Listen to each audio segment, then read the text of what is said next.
Okay, let's dive right into this explainer and uncover the bizarre and honestly kind of true crime-esque story of Albert Einstein's stolen brain. We're going to look at the fascinating and frankly wild journey of his physical gray matter after he died in 1955. We'll explore the desperate scientific scramble to find the biological source of his genius and how this whole crazy saga perfectly unravels one of our deepest, most stubborn pop psychology myths. You know, the idea that we only use 10% of our brains. So, let's get right into it. To really grasp the sheer irony of what went down, we have to start with Einstein's own dying wishes. He was remarkably direct about what he wanted to happen to his body. He famously told his biographer, Abraham Pais, "I want to be cremated so people don't come worship at my bones." And in April of 1955, less than 24 hours after he passed away from a ruptured abdominal aortic aneurysm, his family followed those exact wishes. They held a secret ceremony and scattered his ashes along the Delaware River. But what they didn't know at that exact moment was that a crucial piece of the great scientist had literally been left behind. Because what happens next is just a bizarre timeline of events. The pathologist on duty at Princeton Hospital, Dr. Thomas Stoltz Harvey, performed the autopsy. But instead of just determining the cause of death, Harvey went ahead and removed Einstein's brain, and his eyes actually, completely without prior permission from the family. He literally stole it. What followed was this wild, multi-decade road trip. Harvey lost his job, his marriage fell apart, and the brain basically went on a Midwest tour with him. I mean, at one point, it was literally stored in mason jars, sitting inside a cider box, shoved underneath a beer cooler in Missouri. No joke. It wasn't until 1978 that a journalist named Stephen Levy tracked it down in Harvey's possession, and it actually took until 2010 for Harvey's heirs to finally transfer his unreleased photographs of the brain to the National Museum of Health and Medicine. Now you're probably wondering, why on earth did Harvey take it in the first place? Well, he wanted to unlock the biological secrets of genius. Shortly after removing it, Harvey took the brain to the University of Pennsylvania, injected it with formalin, and meticulously carved it into exactly 240 1-cubic centimeter blocks. He encased these little segments in a plastic-like material called collodion, and eventually started sending microscopic slides out to leading neuropathologists across the country. He was just desperately hoping that studying the brain cells under a microscope would reveal exactly what made Einstein, well, Einstein. The very first data point Harvey actually collected was the weight. Einstein's brain weighed exactly 1,230 grams. So, why does that matter? Well, because 1,230 grams is remarkably completely average for an adult human male. This instantly subverted the long-standing assumption that physical size equals mental genius. There was no giant, hyperinflated superbrain here. If Einstein's genius was biological, it had to be hiding deep within the microscopic architecture. Since the overall size was a bust, scientists started looking for other anomalies. Fast forward a few decades to the 1980s, and a researcher at UC Berkeley named Marian Diamond received 4 sections of Einstein's brain. She decided to focus not just on the neurons, but on glial cells. Now, glial cells are essentially the brain's support system. They provide nutrition, form myelin, and help out with signal transmission. Diamond basically wanted to see if Einstein had a structural advantage in how his brain supported its own network. In 1985, Marian Diamond published her groundbreaking paper. This was the very first published research on Einstein's brain. Diamond and her team sliced the tissue incredibly thin, just 6 micrometers thick, and used a microscope to meticulously count the cells. To figure out if Einstein was unique, they compared his brain tissue to the preserved brains of 11 other average males. According to the data, Diamond claimed that in the left inferior parietal area, which is a region of the brain responsible for synthesizing complex information from multiple sources, Einstein had a significantly higher ratio of glial cells to neurons compared to the control group.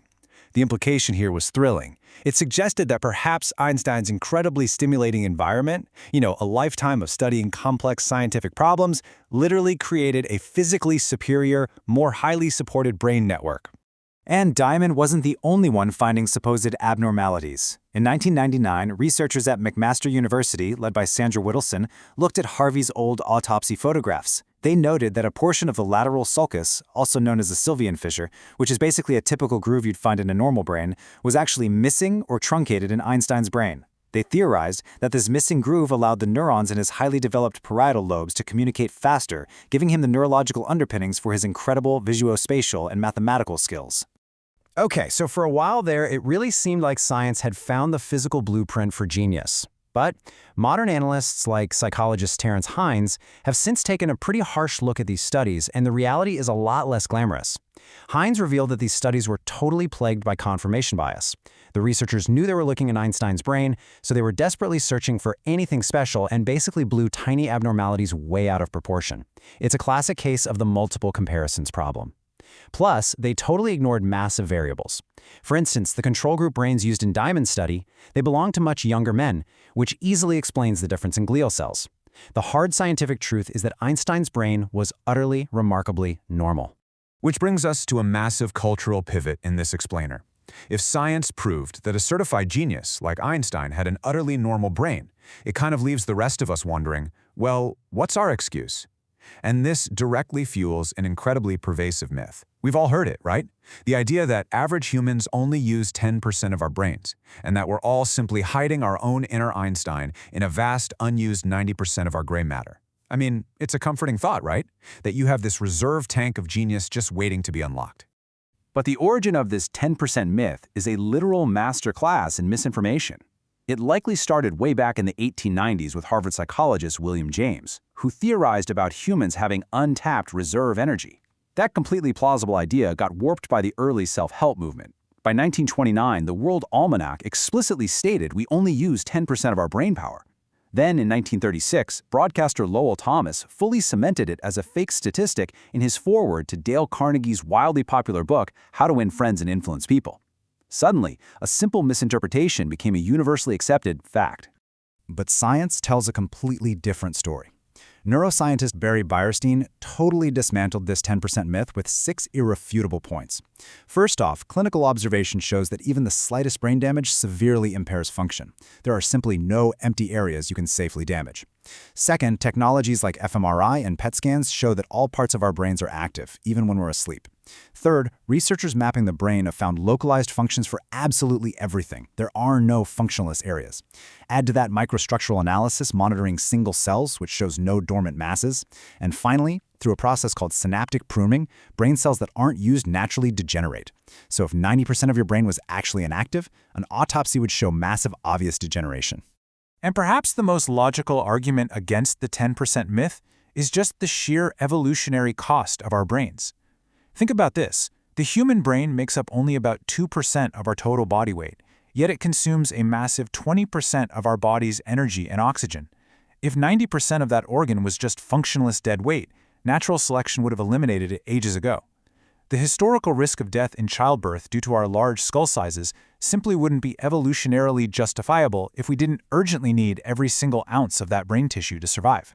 Furthermore, pop culture loves to suggest that if we took a magic pill, like in those movies Limitless or Lucy, and suddenly unlocked 100% of our brain at once, we'd get telekinesis or godlike intelligence. But neurology experts like Gabrielle Antor point out the stark biological reality. If you were to actually fire every single one of your neurons simultaneously in a massive, unfettered storm of electrical activity, you absolutely wouldn't get superpowers. You would trigger a massive, debilitating epileptic seizure. We already use 100% of our brains over the course of a day, just not all in the exact same millisecond. So let's wrap this all up.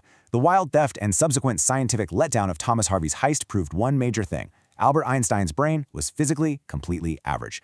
And modern neuroscience proves that you, right now, are already using 100% of your entirely average, fully functioning brain. So if genius isn't a magical brain structure, and it isn't some untapped biological reserve waiting for a magic pill, what do you think truly unlocks the next leap in human potential? It's a question that leaves the realm of anatomy and enters the realm of imagination. Thanks for joining me on this explainer, and remember to keep questioning everything.